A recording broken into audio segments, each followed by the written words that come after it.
السلام عليكم البنات، كنتمنى تكونوا بخير وعلى خير. مرحبا بكم في القناة.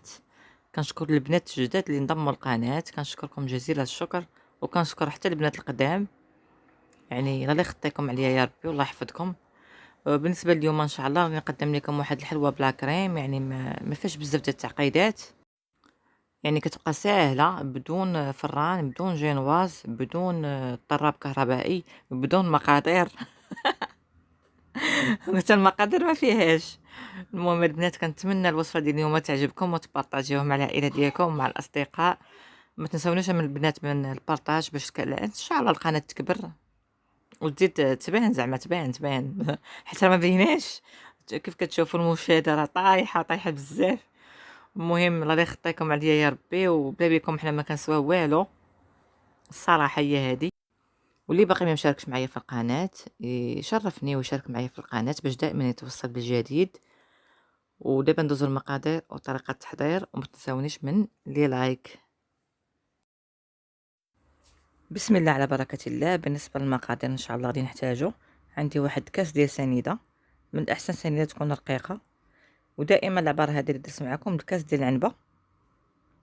عندي هنا واحد كاس لاروب ديال الزيت، كاس ديال الحليب دافي، معلقة كبيرة ديال الكاكاو المر. هنا عندي واحد شوية القهوة ديال قهوة سريع الذوبان، اللي كيبغي اللوغو ديال القهوة يديرو، اللي مكيبغيش ما يديروش.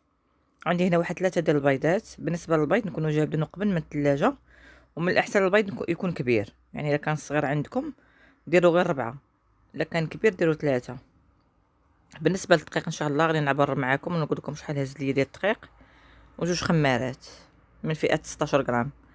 صافي كناخذ هاد القهوه هذه كنديرها مع الحليب باش ملي كنبغي نخدم بها كنلقاها طلقت ليا في الحليب ديالي. ودابا ندوزو طريقه التحضير. المهم البنات كناخذ واحد الزلافه، ناخذ شي زلافه ولا شي حاجه. المهم كندير فيها 3 البيضات، ندير معها السكر سنيده. الصراحه هاد الكيكه هادي ولا بديل الجينواز، يعني كتجي رائعه في المذاق صراحه، وكتجي خفيفه وما فيهاش بزاف ديال التعقيدات وديال الروينه. صراحه كتصوبيها في اخر دقيقه كتقدري تصوبيها. كنخلطوا هاد البيض مزيان مع السنيده حتى كيذوب لينا ديك السنيده كتذوب. نعطيو واحد شويه الوقت. من بعد كنزيد عليها داك كاس لاروب ديال الزيت تدريجيا بشويه بشويه، يعني ما نزيدوش دقه واحده.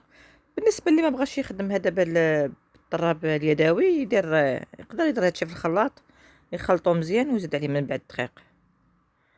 غير في الصراحه حتى هاد الطريقه هذه كتعطي واحد النتيجه مزيانه ومسربيه. من بعد كناخد الحليب اللي درت معاه شويه القهوه. انا دفيته شويه، دابا الحال بارد كندفيه واحد شويه. المهم اللي كيبغي النسمه ديال القهوه يديرها، اللي ما كيبغيش بلا ما يديرها. ندير معلقه كبيره ديال الكاكاو المر، اللي بالنسبه اللي ما عندوش ديال هذا ديال العبار يدير 2 اكياس ديال هذا، 2 اكياس ديال الكاكاو. بالنسبه للدقيق غادي نعبر معكم ان شاء الله، وغادي نقول لكم شحال غادي يهز ليا، حيت كاين الدقيق اللي كيشرب كاين اللي ما كيشربش، يعني على حساب الماركه اللي عندكم. المهم غادي نقول لكم انا شحال هز ليا، ولكن شوفوا نتوما عاوتاني عندكم ميزانكم. المهم انا درت فيها 2 كيسان ونص، 2 كيسان ونص اللي هزت لي هاد الكيكه هادي. غادي نخلط هادشي مزيان صافي. من بعد غادي نزيد عليه هذوك 2 خمارات صافي. يعني مسربيه هاد الكيكه. صراحه بغاو ولادي الحلوه، يعني شحال هما لاصقيني عليها وصراحه. المهم العجز وهذا بعد مرات ما كتكونش الكهنه، واليوم قررت نديرها وبانت لي هذه هي اسهل طريقه. يعني بزاف حتى بزاف الاخوات يقولوا لي مثلا يعني عندهم عقده، كنقولوا حنا عقده مع الجينواز، ما كتبغيش نهائيا تصدق لهم. يعني هذا هو الحل المثالي انكم ديروا حلوه، يعني ما تحتاجوش انكم ديروا لا الجينواز، وكتجي بحال الجينواز. يعني هذا هو اللي زوين فيها، انها كتشبه الجينواز. صافي دابا غادي نقسم هذا الخليط هذا. بالنسبه للمقله ديالي انا غادي نخلي لكم العبار ديالها في هذا صندوق الوصف، غادي نعبرها وغادي نخلي لكم في صندوق الوصف. غادي نقسمها على 3. بالنسبه للمقله اللي كانت عندكم صغر من ديالي تقدروا تقسموها حتى على 4. غادي ندهنها بالزبده انا هاد الزبده هادي مخليها غير الدهين، هادي اللي كتباع في البواطه، كتقام في الصراحه رخيصه وفي نفس الوقت اقتصاديه، وكتخرج تخليوها غير الدهين. هذا دهنوا بالي مول ديال الكيكه، وبحال هاد المقله دابا راني كندهن فيها معاكم. صافي كندير هاد الزلافه الاولى، نحاول نقسمهم بالتساوي. صافي كنسرح هكا بسباتيلا، كندير المقله الثقيله ديال الوجده كنديرها هي التحتانيه دائما، يعني بحال توزع عليا ديك الحراره. ديما كندير انا ملي كنبغي ندير شي حاجه هكا في المقله كنديرها هي لتحت، وغادي نقص عليها البوطه، وغادي نغطي عليها بهذا الطبسيل هذا. انا ما عنديش الغلاقه، المقله عندي ما فيهاش الغلاقه، درت غير الطبسيل. ومره مره غادي نحيدو، واخا كيعذبني شويه والله القسم، غادي نحيدها وغادي نمسحو حيت كيعمر بهذاك لا فابور، بهذاك البخار. غادي نمسحو باش ما تعمرش هي كيكه به. ايوا صافي ملي كنحس به راه طابات وعطات الريحه، يعني هاد من الاحسن ما تطيبش بزاف، يعني الا طابت بزاف غادي تقصح معاكم، تجي ناشفه وما تجيش مزيانه.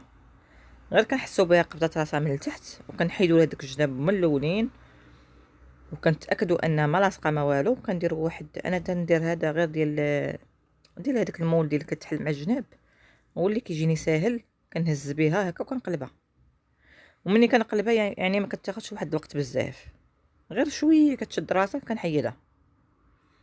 هذا هو السر ديالها باش كتجينا مزيانه. صافي البنات دابا حيدت الاولى، ضروري نغطيوها باش ما تنشفش، ضروري نغطيوها. كيف كتشوفوا كتجي رطبه في الصراحه وزوينه. وان شاء الله نفس الطريقه غادي نكمل. غادي نمسح المقله عندي انا شويه عيات كان واخا هكاك عيات شحال من عام وهي عندي، كنمسحها مزيان وعاود ندهنها. صافي ونفس الطريقه غادي نكمل الطياب ديالي، نبقى حتى كنكملهم هكا بثلاثه. يعني نتمنى هاد الوصفه ديال اليوم ان شاء الله تجربوها ان شاء الله وليداتكم وتفرحوهم، يعني في اعياد الميلاد في اي مناسبه تقدروا ديروها، وبلا مناسبه. يعني الانسان مره كيتشهى هكا حلوه فيها لا كريم الصراحه. المهم البنات، بالنسبه ديال الثاني اللي طيبت، بالنسبه للخليط الثالث ملي جيت نطيبو لقيتو شويه بدا يعقد واحد شويه، في حاله ما لقيتو بدا يعقد ليكم بحالي انا، وتزيدوا فيه غير واحد شويه الحليب، بحال قلتو معلقه كبيره ولا مع ما كاملاش. تخلطوها هكا مزيان وطيبوها، طيبوه في هذا في المقله. دابا ان شاء الله من ساليت الجينواز ديالي، خديت هاد لا كريم فريش، خديت قشطه طريه ليكيد. درت نص سيترو، يعني نص سيترو مزيانه هي هذه واخا كيشط منها واحد شويه، المهم بعدا قاده. درت معاها شويه القهوه لان الجينواز درت فيها القهوه. درت شويه القهوه، درت معلقه صغيره عامره ديال الكاكاو، كنديرها هكا في الاول. صافي كنبقى نزيد السكر سنيده بشويه على حسب الذوق ديالنا، على حسب الحلاوه اللي كنبغيو. نتوما كتذوقوا، نتوما كتزيدوا، يعني كتحكموا في الحلاوه اللي بغيتو. اما ديروا هذه اما ديروا ديك الشونتي الغبره، يعني كل واحد شنو كيدير. المهم ضروري خصها تكون بارده مزيان باش كطلع لينا دغيا، يعني ضروري تكون بارده. وبالنسبه لي انا غادي نزيد عليها حتى كتطلع ليا، صافي حتى كتطلع. وكنزيد عليها واحد المعلقه كبيره ديال الشوكولات اللي كندهنوا به الخبز. المهم هادو كيبقاو كاضافات وصافي. ممكن تقدروا تخلوها غير بيضه، ما تزيدوا ليها حتى حاجه، ديروا غير معاها غير الفاني. صافي من بعد ما طلعتها مزيان كناخذ هاد المهم جينواز، كنقول انا جينواز صراحه راه كتجي بحال الجينواز. المهم خديت هاد ورق الطبخ، درتو هكا في الجناب، ديروا بلاستيكه ولا هاد الورق غير باش يبقى لنا الطبسيل ديالنا نقي. خديت هنايا القهوه سريعه الذوبان، درت معاه الماء وشويه سنيده، وغادي نسقي بها الجينواز هادي مزيان، غادي نسقي بها الكيكه. ولكن هاد الاولى هادي ما كنسقيوهاش بحال الثانيه والثالثه، يعني هادي كتكون شويه اقل من الاولى الثانيه، كيكون عليها الثقل، يعني كنسقيوها ولكن ماشي بزاف. صافي كندهنها هكا بالكريمه، كنهز غير بالمعلقه وكندهن بها.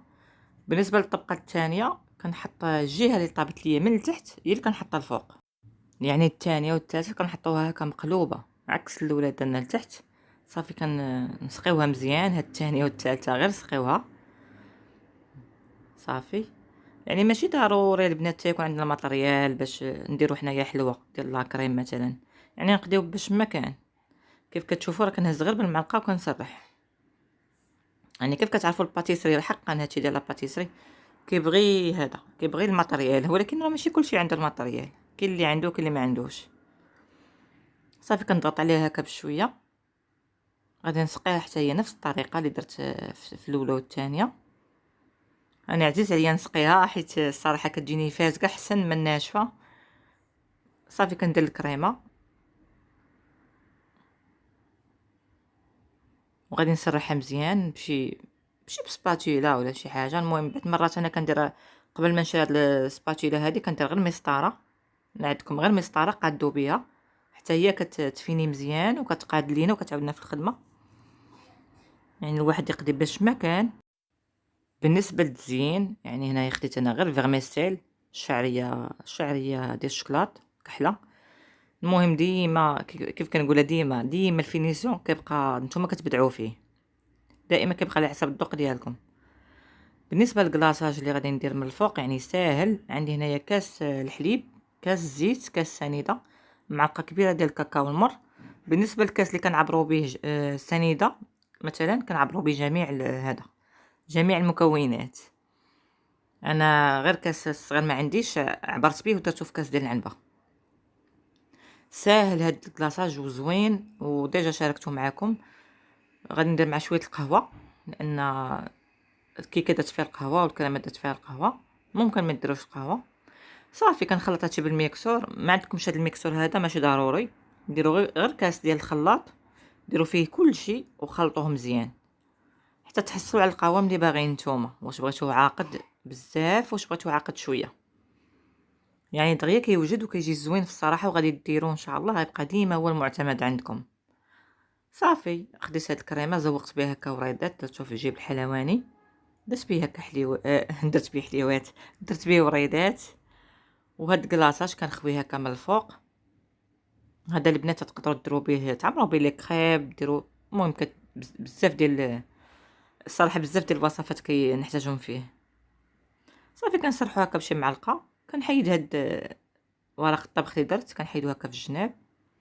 وهاد الحليوه ديالنا واجده وباقل المكونات وباقل مجهود، يعني ما فيهاش بزاف ديال التعقيدات، غير اللي ما بغاش يجرب لوليداتو علاش لا تفرحوهم في اعياد الميلاد، فيه المهم بزاف ديال هذا ديال المناسبات. مشات لي الهضره.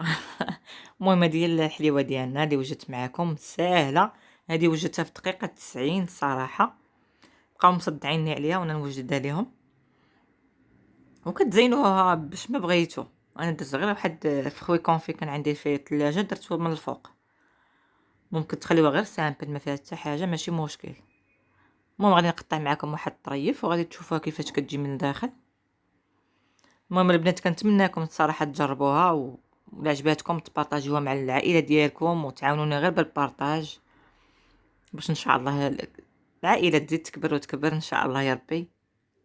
المهم كتجي بصراحه زوينه تجربوها ان شاء الله ومسربيه. يعني ما ديروش حيت بزاف كيديروا السباب بالجينواز لا حقا ما كطلعش ما كتصدقش. المهم هذه كتبقى الصراحه في المتناول الجميع. المهم راه كتجي زوينه البنات، وسمحوا لي لا طولت عليكم، وبسلامه عليكم الى وصفه قادمه ان شاء الله. خليت لكم الراحه.